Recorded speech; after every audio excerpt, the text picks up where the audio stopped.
बिस्मिल्लाहिर्रहमानिर्रहीम। अस्सलामु अलैकुम ख़वातीन व हज़रात, वेलकम बैक आवर चैनल। आज हम आपको कब्ज़, गैस और तबखीर का शकिया इलाज करके मैदा को तंदुरुस्त व तवाना बनाने का एक लाजवाब नुस्खा बताएंगे। तो अगर आपने अभी तक हमारा चैनल सब्सक्राइब नहीं किया तो अभी हमारे चैनल को सब्सक्राइब करें ताकि हमारे चैनल की हर नई वीडियो आप तक डायरेक्ट पहुँचती रहे। वीडियो अच्छी लगे तो इसे लाइक और शेयर ज़रूर करें।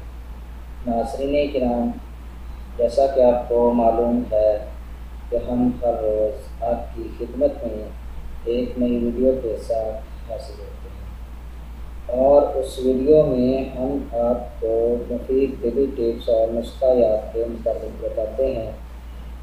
आज हम अपनी इस वीडियो में हम आपको मैदे को तंदुरुस्त बनाने का इलाज बताएंगे और कब्ज़, गैस और तबखीर को शकिया ख़त्म करने का आज़मूदा नुस्खा बताएंगे।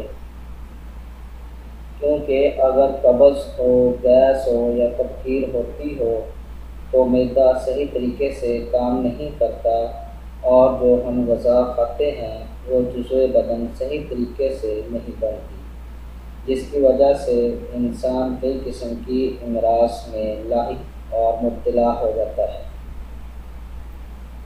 तो अगर मैदा तंदुरुस्त है तो पूरा जिस्म भी तंदुरुस्त है। अगर किसी का मैदा ठीक ना हो तो उसको बहुत सारी बीमारियां जो हैं वो घेर लेती हैं।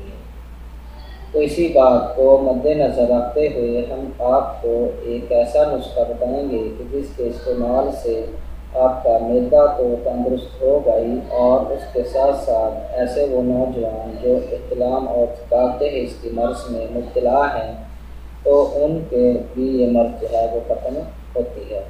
तो इस नुस्खा के जो अज्जा हैं वो ये हैं: सौंफ 100 ग्राम, कश्मीर 100 ग्राम, मीठा सोडा 100 ग्राम, चीनी 100 ग्राम। ये आपके नुस्खा के अज्जा हैं।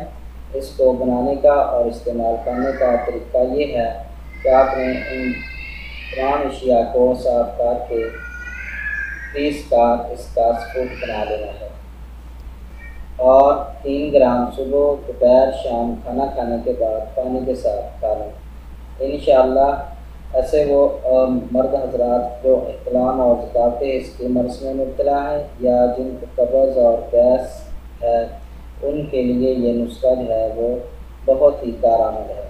इसको ज़रूर आज़माएं और इससे फ़ायदा उठाएं। उम्मीद है कि आपको हमारी ये वीडियो पसंद आई होगी। हमारी इस वीडियो को देखने का शुक्रिया। हमारे चैनल को लाइक और सब्सक्राइब ज़रूर करें। अल्लाह हाफ़िज़।